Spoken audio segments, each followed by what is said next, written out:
తాకట్లో ఉన్న మీ బంగారాన్ని విడిపించి ఆ రోజు ఆన్లైన్ రేటుకి కొంటాం. Sharma gold company. నమస్కారం, సుమన్ టీవీకి స్వాగతం. నేను మానస. ఈ రోజు మనతో పాటు ఉన్నారు ప్రముఖ జ్యోతిష్యులు బ్రహ్మశ్రీ నందిబట్ల శ్రీహరి శర్మ గారు. వారితో మాట్లాడతాం. గురుగారు నమస్కారం అండి.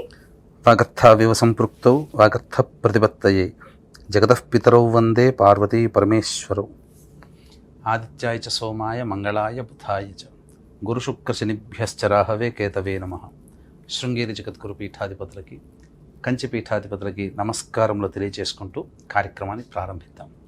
గురుగారు, ఈ శ్రావణ మాసంలో శ్రావణ శుక్రవారాలు ఎంత ప్రత్యేకమో శ్రావణ మంగళవారాల్లో కూడా అంతే ప్రత్యేకంగా పూజించుకుంటూ ఉంటారు. ప్రత్యేకించి మంగళగౌరీదేవిని పూజిస్తూ ఉంటారు. కాబట్టి ఇప్పుడు చివరి వారం మంగళవారం 19వ తారీఖు వచ్చింది.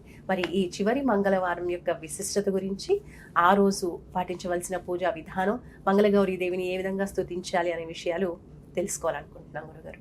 తప్పకుండానమ్మా. మనకు మీరు అన్నట్టుగా శ్రావణ శుక్రవారాల పాటు శ్రావణ శనివారాలు, శ్రావణ సోమవారాలు ఎంత గొప్పగా భక్తిగా చేసుకుంటామో, శ్రావణ మంగళవారాలు వివాహమైన ప్రతి మహిళ కూడా తన భర్త యొక్క క్షేమము, ఆరోగ్యం కాంక్షించే ప్రతి మహిళ చక్కగా చేసుకుంటుంది. ఇది విధి విధానంగా ఎవరైతే చేసుకున్నారో వాళ్ళ నుంచి మళ్ళీ వాళ్ళ ద్వారా చేయించుకుంటూ వెళ్ళాలి. ఒక 5 సంవత్సరాల పాటు చేయాలి. ఇది విధానం అంతా కూడా ప్రత్యేకంగా ఉంటుంది. వివాహం కాని అమ్మాయిలు కూడా మంచి భర్తను పొందాలనే ఉద్దేశంతో కూడా గౌరీ వ్రతాన్ని అనేటువంటిది ఆచరించడం అనేక ప్రాంతాల్లో ఉంది. అయితే ఇప్పుడు ఈ యొక్క శ్రావణ మాసంలో అనగా అనేక మనకు సంబంధించి ఏకాదశులు అనేటువంటివి కూడా ఉంటుంటాయి. కానీ శ్రావణ మాసంలో వచ్చే ఏకాదశులకి విశేషమైనటువంటి ప్రాముఖ్యత ఉంది. కారణం ఏంటంటే, పౌర్ణమి ముందు వచ్చే ఏకాదశికి, అలాగే అమావాస్య ముందు వచ్చే ఏకాదశికి ప్రత్యేక స్థానం ఏంటంటే, నామజపం అనేటువంటిది ఈ శ్రావణ మాసంలో చేసేటువంటి ఏకాదశుల్లో చేయాలి. అంటే ఈ సంబంధించినటువంటి విష్ణువుని పూజించే విధానం ఏకాదశి రోజున చేస్తాం. శ్రావణ మాసంలో శుక్లపక్షంలో అనగా పౌర్ణమి ముందు వచ్చేటువంటి ఏకాదశికి శ్రీధర నామాన్ని జపిస్తూ ఉండాలి. కృష్ణపక్షం అమావాస్య ముందు వచ్చే ఏకాదశికి జనార్దన నామం అనేటువంటి నామాన్ని ఉచ్చరిస్తూ సదా పలుకుతూనే ఉండాలి. కాబట్టి వీక్షించేటువంటి సుమన్ టీవీ ప్రేక్షకులు ఏకాదశి వ్రతాన్ని ఎవరైతే ఆచరిస్తారో వారు తప్పకుండా జనార్దన నామాన్ని ఎల్లవేళలా అనునిత్యము అనుక్షణము కూడా స్మరణ చేస్తూనే ఉండాలి. అయితే ఎప్పుడూ లేనటువంటి ప్రత్యేకత ఈ ఏకాదశికి రావడానికి గల కారణం ఏంటంటే, అంటే శివకేశవులకి భేదము లేదు అని చెప్పి మనకు శాస్త్రం చెప్తుంది. శివాయ విష్ణురూపాయ శివరూపాయ విష్ణవే శివస్య హృదయం విష్ణోర్చ హృదయం శివ. కాబట్టి విష్ణువు మనసులో శివుడు, శివుడి మనసులో విష్ణువు, శివుడే విష్ణువు, విష్ణువే శివుడు. మనం పెట్టుకున్నాం భేదాలు, కానీ ఆ దేవతలకి లేవు ఎల్లప్పుడూ. అందుకనే శ్రీరంగంలో చూసినట్లయితే గురువారి టెంపుల్ ఉంటుంది కదమ్మా, అక్కడ విష్ణు చేతి అనగా ఆ యొక్క శేషతల్పము దగ్గర శివలింగం ఉంటుంది ఇప్పటికీ ఫోటోల్లో. అంటే ఎందుకు చెప్తున్నానంటే, ఈ శ్రావణ మంగళ గౌరీ వ్రతం అనేటువంటిది అందరూ చేసుకుంటారు కదమ్మా, కానీ విశేషించి ఏకాదశి కలిసి వచ్చింది. తిథి మధ్యాహ్నం 3:30 వరకు ఉంది. తర్వాత ద్వాదశి వచ్చింది. కాబట్టి ఇది చాలా ప్రత్యేకమైనటువంటిది. ఏకాదశి ద్వాదశి కలిసి ఒకే రోజున ఉండడం అనేటువంటిది చాలా ప్రత్యేకత. కాబట్టి మరియు ఈశ్వరుడి యొక్క జన్మ నక్షత్రం ఆర్ద్ర నక్షత్రం కూడా రావడం, ఈ ఏకాదశి వ్రతం, పైగా శ్రావణ మాసం మంగళగౌరి అమ్మవారిని ఆరాధన చేస్తాం. కాబట్టి ఇక్కడ శివకేశవుల్ని ఒకేసారి ఆరాధన చేసినటువంటి ఫలితాన్ని పొందుతాం. కాబట్టి వీక్షించేటువంటి ప్రేక్షకుల్లో భర్త యొక్క మాంగళ్యము అనగా భర్త క్షేమంగా ఉండాలి, కలకాలం ఎక్కువ కాలము దాంపత్యంలో జీవించాలి అనుకునే ప్రతి మహిళ ఈ గౌరీ వ్రతాన్ని అనేటువంటిది శ్రావణ మంగళ గౌరీ వ్రతం ఈ 19వ తారీఖు రోజున ఆఖరి మంగళవారం శ్రావణ మాసానికి చేసుకోవాలి. అది విధి విధానంగానంటే గౌరీ వ్రతం అని మనకు పుస్తకం వ్రతాల నోములో దొరుకుతున్నాము, లేదా మంగళగౌరీ వ్రతం అని అంటే చాలు. ఈ రోజుల్లో అన్ని చోట్ల అవైలబుల్ అవుతున్నాయి. చక్కగా ఆ విధానంగా చేసుకోవచ్చు. కానీ ముందుగా గణపతి పూజని మాత్రం చేయాల్సిందే, మర్చిపోకండి. తదనంతరం ఈ ఏకాదశి వ్రతం అంటే చాలామందికి తెలిసినటువంటిది ఉపవాసం ఉంటారు, వాస్తవమే. కానీ దానికంటూ ఒక విధానం ఉంది. ఏంటి అని అంటే, దశమి రోజున వారు ఉపవాసం కూడా ఉండాలి. ఎవరైతే చేయాలని అనుకుంటారో దశమి రోజున ముందు మధ్యాహ్నం పూట భోజనం చేసినా రాత్రి పూట మాత్రం పలహారమే తీసుకోవాలి. ఇక రాత్రిపూట ధూమపానము, మద్యపానము, దాంపత్యము, మాంసాహార భోజనము ఇవేవీ చేయకూడదు. ఇక విష్ణునామాన్ని స్మరించుకుంటూ భూషయనం అనేటువంటిది చేయాలంటే నేల మీద పడుకోవాలి. ఈసారి శ్రావణ మంగళ గౌరీ వ్రతము 19వ తారీఖు కాబట్టి 18వ తారీఖు సాయంకాలం నుంచే ఏకాదశి ప్రారంభమవుతుంది, విశేషం కాబట్టి సోమవారం రాత్రి నుంచే ఈ నియమాల్లో ఉండాలి. తదనంతరం ఉదయాన్నే లేవగానే కాలకృత్యాదులన్నీ తీర్చుకొని చక్కగా విష్ణునామస్మరణ చేసుకుంటూ తులసి చెట్టు దగ్గరికి వెళ్ళి తులసి చెట్టు దగ్గర ఆవు నేతితో దీపారాధన చేసి చక్కగా ఆ తులసి చెట్టు దగ్గర కానీ లేదా ఇంట్లోనైనా కానీ అష్టదళ పద్మం వేసి దాని మీద ఒక కలశము పెట్టి ఆ కలశంలో నిండుగా తులసి దళాలు కానీ లేదా ఈ సంబంధించినటువంటి మామిడి కొమ్మలు కానీ రావి ఆకులు కానీ పెట్టాలి. అంటే కలశం నిండుగా కనబడాలి. అప్పుడు ఆ యొక్క వాటి మీద ఒక చక్కటి రవిక గుడ్డ పెట్టి దాని మీద విష్ణు యొక్క ప్రతిమ, అది ఇత్తడిదైనా కావచ్చు, లేకపోతే రాగిదైనా కావచ్చు, వెండిదైనా కావచ్చు, లేదా చిన్న రూపు 20-30 రూపాయలు ఇస్తే చిన్న వెండి రూపు ఇస్తారు, అదైనా పెట్టి అప్పుడు ఆ స్వామికి ముందుగా గణపతి నమస్కారం చేసుకొని చక్కగా షోడశోపచార విధానంగా పూజ చేసి విష్ణు సహస్రనామ పారాయణం అప్పుడు చేయాలి. చేసిన తర్వాత ఆ రోజంతా కూడాను ఉపవాస నియమాన్ని పాటిస్తూ ఈ కృష్ణపక్షంలో వచ్చినటువంటి ఏకాదశి కాబట్టి జనార్దన జనార్దనాయ నమః జనార్దనాయ నమః శ్రీ కృష్ణ కృష్ణ కృష్ణ ఎలా అయితే పలుకుతామో, నారాయణ నారాయణ అంటూ ఎలా పలుకుతామో జనార్దన జనార్దన అనుకుంటూ ఆ రోజంతా గడపాలి. సాయంకాలం మళ్ళీ కాలకృత్యాదులన్నీ తీర్చుకొని చక్కగా దేవాలయానికి చేరుకొని అక్కడ దేవాలయంలో ప్రదోషకాల సమయంలో రావి చెట్టు అనగా చీకటి పడకముందు రావి చెట్టు చుట్టూ నారాయణాయ నమః అంటూ ఒక 27 కానీ 41 ప్రదక్షిణలు కానీ చేసి ఆ రావి చెట్టు దగ్గర కొంతసేపు సేదతీరి అప్పుడు ఆ యొక్క రావి చెట్టు దగ్గర ఆవు నేతితో చేసినటువంటి దీపారాధన చేసి నారాయణుడి యొక్క దర్శనం చేసుకొని లేదా నక్షత్రాన్ని దర్శనం చేసుకొని ఇంటికి రావాలి. ఆ రోజంతా ఉపవాసం ఉండాలి. వీలైతే జాగారం ఉంటే చాలా మంచిది, ఎందుకంటే ఆ 19వ తారీఖు రోజున సాయంకాలం వచ్చింది కాబట్టి. ఇక తెల్లవారి లేచిన తర్వాత అప్పుడు తెల్లవారిన తర్వాత సూర్యోదయం తర్వాత కూడా ఈ యొక్క వ్రత ఉద్యాపన అంటే ఏకాదశి వ్రతాన్ని విసర్జించడం అని అంటారు.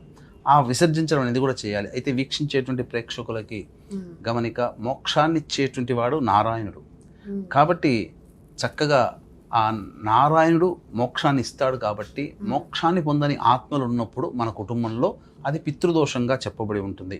అంటే తండ్రి వైపు 6 తరాలు తల్లి వైపు 3 తరాల్లో ఏవైనా దుర్మరణాలు ఉన్నా, liver problem, kidney problem, cancer రోగాలతో ఎవరైనా మరణించినా, పెళ్లి కాకుండా ఎవరైనా చనిపోయినా, పిండ ప్రదానాలు ఇంట్లో చేయలేకపోయినా 6 తరాలు ఇటువైపు 3 తరాలు ఇటువైపులో ఎవరైనా దుర్మరణం, road accident, fire accident, suicide attempt ఇట్లాంటి దుర్మరణాలు జరిగినా వాటిని పితృదోషం అంటారు. ఈ పితృదోషం ఉండడం వల్ల ఎటువంటి శుభకార్యాలు ఇంట్లో జరగవు, అనుకున్న పని అలా ఎప్పుడు కూడా ఆలస్యం అవుతుంది, ప్రతి పనిలో కూడా ఆటంకాలు ఉంటుంటాయి. కాబట్టి ఇటువంటి ఆటంకాల నివృత్తికి మన పీఠం ఆధ్వర్యంలో 22వ తారీఖు శుక్రవారం రోజున అమావాస్య చతుర్దశి కలిసి వచ్చినటువంటి రోజున పితృదోష నివారణ కార్యక్రమాలు అనేటువంటి జరిపించడం జరుగుతుంది. 22వ తారీఖు రోజున హైదరాబాద్ నుంచి బయలుదేరుతాం. తర్వాత 21వ తారీఖున బయలుదేరుతాం. 22న చేసుకుని మళ్ళీ 23వ తారీఖుల్లో మనం ఉంటాం. కాబట్టి అవకాశం ఉన్న వాళ్ళు కార్యక్రమం తదనంతరం కాంటాక్ట్ చేసి ఈ పితృదోష నివారణ కార్యక్రమంలో నమోదు చేసుకుని తర్వాత మీ జీవితం మారిపోతుంది, చక్కగా ఆనందంగా మీ యొక్క సంకల్పం నెరవేరుతుందని చెప్పవచ్చు. ఇక ఈ యొక్క వ్రత ఉద్యాపన అనేటువంటి విసర్జించడం ఎలా చేయాలి ఈ ఏకాదశి వ్రతాన్ని అనుకున్నప్పుడు తెల్లవారి అనగా 20వ తారీఖు రోజున తెల్లవారి లేచి మళ్ళీ కాలకృత్యాదులన్నీ తీర్చుకొని పంచోపచార విధానంగా చక్కగా పూజ చేసి ఆ యొక్క ప్రతిమకు కానీ విగ్రహానికి కానీ పంచోపచార విధానంగా పూజ చేసి విష్ణు సహస్రనామ పారాయణం చేసి చక్కగా భార్యను లేకపోతే తల్లి చేసినటువంటి వంటకాలన్నీ కూడా దగ్గర పెట్టుకొని బ్రాహ్మణుణ్ణి పిలిపించి ఆ బ్రాహ్మణుడికి ఇప్పుడు చెప్పబోయేటువంటి యొక్క శ్లోకాన్ని చదువుతూ ఆ పూజ చేసినటువంటి ప్రతిమ వస్త్రదానం అనేటువంటిది కలశంతో సహా చేయాలి. ఆ చేసినట్లయితే ఏకాదశి యొక్క పుణ్యవ్రతాన్ని వీరు పొందిన వాళ్ళు అవుతారు, ఆ ఫలితాన్ని పొందిన వాళ్ళు అవుతారు. ఏంటి ఆ శ్లోకం అనేటువంటిది కూడా మీకు తెలియచేస్తానమ్మా. ఈ యొక్క శ్లోకాన్ని చక్కగా చదువుతూ దానం చేయాలి. ఏమా శ్లోకము అనంటే శ్రీధర ప్రీయతాం మేధ్యశ్రియం పుష్ట్వా తత్వనుత్తమాం. ఇది ఈ యొక్క శ్లోకాన్ని శ్రీధర ప్రీయతాం మేధ్యశ్రియం పుష్ణాత్వనుత్తమాం అనేటువంటిది ఆ విధంగా చెబుతూ బ్రాహ్మణునికి చక్కగా దానం ఇచ్చిన తర్వాత అవకాశం ఉంటే ఇంట్లో భోజనం చేయగలిగితే బ్రాహ్మణుడికి భోజనం పెట్టండి, లేదా బ్రాహ్మణుడికి భోజన దక్షిణగా స్వయం పాకం అందివ్వండి. తప్పకుండా ఈ ఏకాదశి వ్రతం యొక్క ఫలితాన్ని పొందిన వాళ్ళు అవుతారు. అలాగే ఆరుద్ర నక్షత్రం కూడా ఉంది కాబట్టి చక్కగా ఉదయం పూట అనగా ప్రదోషకాల సమయంలో లేదు కాబట్టి ఉదయం పూటనే ఏకాదశి మరియు ఆరుద్ర నక్షత్రం కలిసి వచ్చింది కాబట్టి ఈశ్వరునికి కూడా ఇష్టమైన తిథి ఏకాదశి కాబట్టి ఆ రోజున విశేషంగా ఈశ్వరుడికి అర్చనాభిషేకాదులు చేయవచ్చు. అలాగే ఆరుద్ర నక్షత్రం కాబట్టి అన్నాభిషేకము దేవాలయంలో గనక చేసినట్లయితే శ్రావణ మంగళ గౌరీ వ్రతం ఉదయం చేసుకుంటారు కదా, మళ్ళీ అదే అమ్మవారికి అయిపోయిన తర్వాత అయ్యవారికి అన్నాభిషేకం, గంజి వార్చిన అన్నము గోరువెచ్చగా ఉండాలి, పొగలు కక్కుతూ ఉన్నట్టుగా ఉండకూడదు.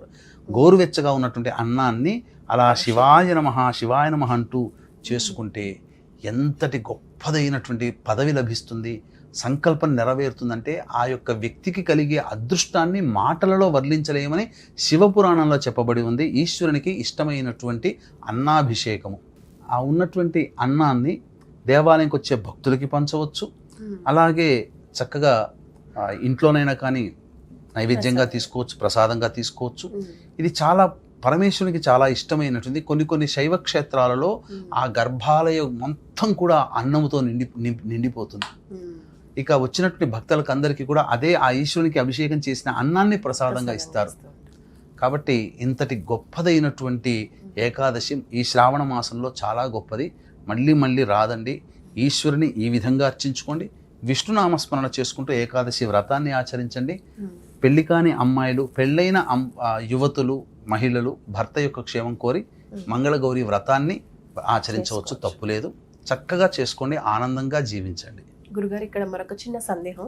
అందరికీ కూడా మంగళగౌరి వ్రతం చేసుకునేటువంటి ఆచారం ఉండొచ్చు, ఉండకపోవచ్చు. కానీ భర్త ఆయుష్ కోసం, భర్త ఆరోగ్యం కోసం ప్రతి ఒక్క మహిళ కోరుకుంటుంది కాబట్టి ఈ వ్రతం చేసుకునే ఆచారం లేని వాళ్ళు ఏ విధంగా పూజ చేసుకోవచ్చు? గౌరీ అమ్మవారి కనుక పసుపుతో గౌరీ అమ్మవారిని ముందుగా గణపతికి పూజ చేసి, గౌరీ అమ్మవారిని పూజ చేసి సంకల్పం చేసుకుని నా భర్త క్షేమం కోసం నేను చేసుకుంటున్నాను గౌరీదేవి, నీకు ఎంతటి గట్టిదైనటువంటి మాంగళ్య భాగ్యం కలిగిందో అందులో కోటి వంతు మాంగళ్య ప్రభావాన్ని, బలాన్ని నాకు అందించమా అని సంకల్పం చేసుకొని గౌరీ పసుపుతోనే మళ్ళీ గౌరీ యొక్క ప్రతిమలాగా చేసుకొని అప్పుడు గౌరమ్మని చేసుకొని చక్కగా గౌరీ పూజ చేసుకోవచ్చు, తప్పులేదు. దొరుకుతుంది అన్ని విధానంలో, పుస్తకాల షాపుల్లో గౌరీ వ్రత విధానం అంటే దొరుకుతుంది. ఆ విధానంగా చేసుకోవచ్చు, తప్పులేదు. ధన్యవాదాలు గురుగారు, నమస్కారం. సర్వం శ్రీ ఉమామహేశ్వర పరబ్రహ్మార్పణమస్తు. చూసారు కదండి, ఈ శ్రావణ మంగళవారం చివరి మంగళవారం ఏ విధంగా పూజ చేసుకోవాలి, అలాగే ఆ రోజు ఏకాదశి కూడా వచ్చింది కాబట్టి ఆ రోజు పాటించవలసిన విధి విధానాల గురించి గురుగారు తెలియజేశారు. అలాగే పితృదోషాలకి సంబంధించిన పరిహారాలు కూడా, అంటే పితృదోషం ఉన్నవాళ్ళు చేయించుకోవాల్సినటువంటి పరిహారాల గురించి కూడా తెలియజేశారు. వాటి గురించి కూడా మీరు తెలుసుకోవాలి అనుకుంటే స్క్రీన్ పైన కనిపించే నంబర్స్కి కాల్ చేసి మాట్లాడవచ్చు. చూస్తూనే ఉండండి సుమన్ టీవీ. నమస్తే.